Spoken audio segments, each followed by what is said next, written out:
ಅಲ್ಲಿ ನಾರಾ ಭರತ್ ರೆಡ್ಡಿ ಬಾಳವರಾಗಿದೆ. ಒಂದ್ ಕಡೆ ಏವನ್ ಆರೋಪಿಯನ್ನ ಜನಾರೆಡ್ಡಿ ಮಾಡಿದ್ದಾರೆ.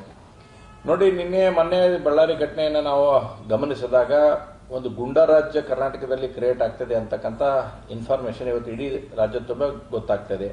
ಯಾವ ರೀತಿಯಾಗಿ ಹಿಂದೆ ಜನರನ್ನು ಕರ್ಕೊಂಡು ಹೋಗಿ ಅಲ್ಲಿ ಓಪನ್ ಆಗಿ ಫೈರಿಂಗ್ ಮಾಡ್ತಕ್ಕಂಥ ಪ್ರಯತ್ನ ಮಾಡಿದ್ದನ್ನು ನೋಡಿದ್ರೆ ಯಾವ ರಾಜ್ಯದಲ್ಲಿ ನಾವೆಲ್ಲರೂ ಕೂಡ ಇದ್ದೇವೆ ಅಂತಕ್ಕಂಥ ಸೋಜಿಗಿದ ಸಂಗತಿ ಇವತ್ತು ನಮ್ಮ ಮುಂದೆ ಬರ್ತಾ ಇದೆ. ಒಬ್ಬ ಶಾಸಕರಾಗಿ ಈ ಪ್ರಮಾಣದಲ್ಲಿ ಗಲಭೆಯನ್ನು ಮಾಡಿಸುವಂಥದ್ದಾಗಲಿ, ಗಲಭೆಗೆ ಕುಮ್ಮಕ್ಕನ್ನು ಕೊಡ್ತಕ್ಕಂಥದ್ದಾಗಲಿ, ಅವರ ಪ್ರೈವೇಟ್ ಗನ್ಮನ್ಗಳು ನೇರವಾಗಿ ಜನಾರ್ದನ್ ರೆಡ್ಡಿ ಅವರ ಮನೆ ಮೇಲೆ ಗುಂಡು ಹಾರಿಸ್ತಕ್ಕಂಥ ಕೆಲಸ ನೋಡಿದ್ರೆ ಇದು ಯಾವ ರಾಜ್ಯದಲ್ಲಿ ಇದ್ದೇವೆ ಅಂತಕ್ಕಂಥ, ಪಾಕಿಸ್ತಾನದಲ್ಲಿ ಇದ್ದೇವೋ ಯಾವ ರಾಜ್ಯದಲ್ಲಿ ಇದ್ದೇವೋ ಅಂತಕ್ಕಂಥ ಒಂದು ಸಂದಿಗ್ಧ ಸ್ಥಿತಿ ಕರ್ನಾಟಕದ ಜನರಿಗೆ ಇವತ್ತು ಒದಗಿ ಬರ್ತಕ್ಕಂಥದ್ದು ಆಗ್ತಾ ಇದೆ. ನಾವು ಇದನ್ನು ತೀವ್ರವಾಗಿ ಖಂಡಿಸ್ತೇವೆ.